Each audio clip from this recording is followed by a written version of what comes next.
Kahit anong gulay pala pwede nating ipakain sa crayfish. Katulad nito, carrots ito. Dinice lang natin siya ng maliliit. Sinubukan nating ibigay yan. Nagulat ako, naubos nila. Pero hindi lang yan mga lods. Pati yung malunggay, dahon ng malunggay.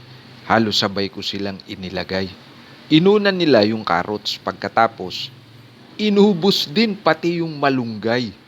Naubusan na kasi tayo ng feeds para sa kanila. Pero napakakonti lang talaga nila kung kumain. Kaya parang forced to feed tayo ng mga ganitong klase ng gulay. Sinkable pellet pala yung tawag doon, yung PO2. Katulad nung binigay sa akin. Kaya dyan lang kayo mga lods, samahan ninyo ko dito sa episode natin.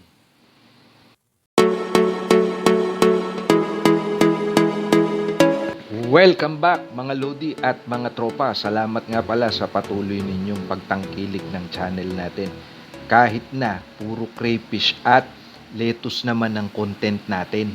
Pero hintay-hintay lang kayo mga Lods dahil bumubuelo lang tayo. Babawi talaga tayo dito sa SDR at NDR at kung ano pang aryan para sa mga kalapate. Kung tinitingnan ninyong mabuti itong pinapakita kong video sa inyo, nakakapagtaka itong isang goldfish na ito. Halos doble na yung tiyan niya nung mga kasama niya. 3 lang kasi sila. Palagay ko ay buried ito o buntis itong goldfish na ito. Ay hintay-hintayin lang natin kung mangingitlog siya. At ito nga palang mga lettuce natin, mga lods, bagaman napakabagal ng paglaki niya, at least meron siyang improvement. Kulukulubot na yung mga dahon niya at yung mga unang sibol na dahon, bumibigay na yun. Sumisibol na, lumalaki na, yung mga pangalawang sibol, kulot-kulot na.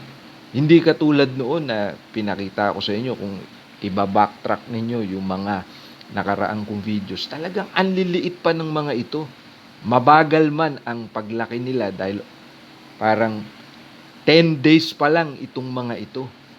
Ito yung kuha natin para mga a week ago. Kasi 1 week na yung mga bagong buto na itinanim ko dyan sa mga bagong paso na yan, yung wala pang sibol.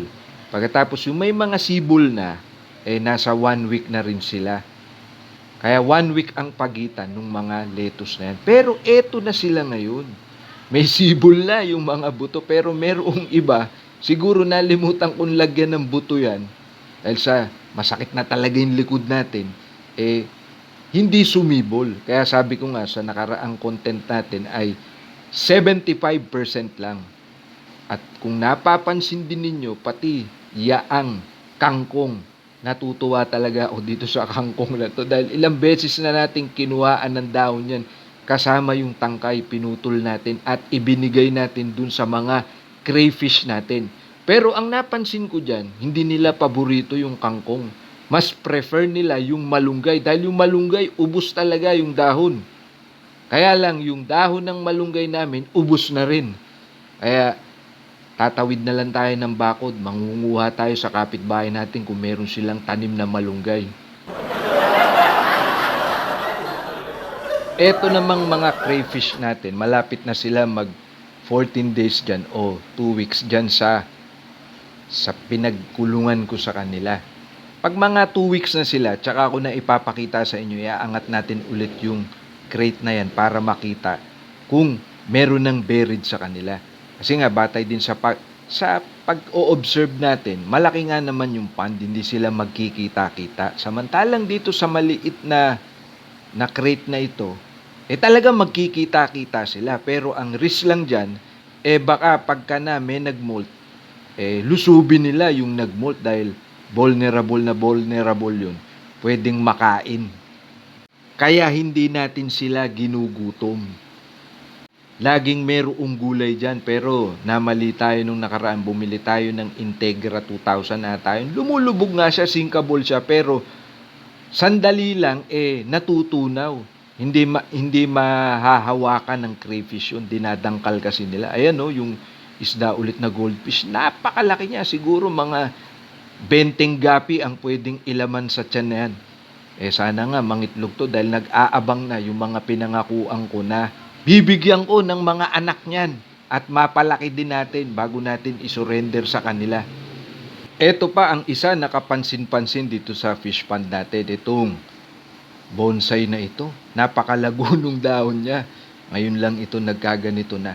Umusbong ng husto yung mga dahon. Akala ko nga dati maaawit na yan dahil bago tayo nagpaagos ng tubig dyan, halos walang dahon yan. Pero ngayon, tingnan ninyo. Yung kasing mga dumi ng isda at crayfish natin at yung mga lumot na nasa ibaba, yun ang nagsisilbing malamang sa malamang, fertilizer niya. Yan na din ang filter natin sa ating fish pond. Kaya din tayo, uulitin ko, kaya din tayo naglagay ng mga lettuce dyan. Dahil yung pinagpapatungan ng mga lettuce, mga bato yun, graba at mga gravita. Pwede rin siyang makatulong sa pag-i-stable naman ng pH level nung ating fish pond. Kasi kapag ka na tumaas ang pH level, lalo na ngayon na halos everyday na umuulan tuwing hapon, ito pa namang fish pond natin ay mga 3 inches pa ang kailangan para ma-reach yung spill point niya, dadami talaga yung tubig dito. Baka magbago yung pH level. Nag-iisip nga tayo kung lalagyan natin ito ng UV plastic na pwedeng panalag sa ulan at sa araw. Pero another gastos na naman yun. Wala nga tayong ginagastos dito sa fish pond natin. Nagiging resourceful lang tayo mga lods, katulad ng mga buhangin may nakita akong gumagawa ng truck ng Maynila. Nanghingi ako ng 2 sako, binigyan nila tayo. Throwback muna tayo ng konti. Yan yung kuha ng mga lettuce natin 2 weeks ago.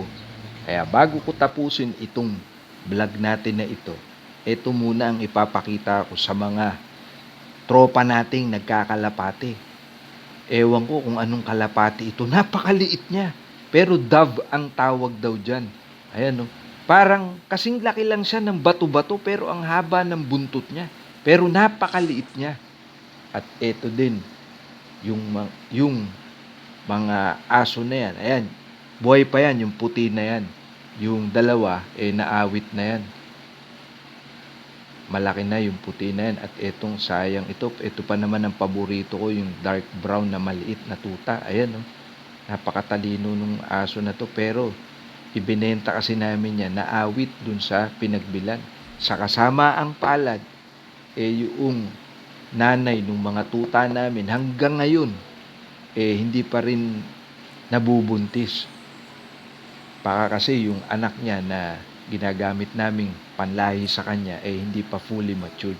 Salamat sa panunood. Hanggang sa muli! At sana nariyan pa rin kayo para subaybayan yung journey ng mga crayfish natin at ng mga lettuce natin. Bye!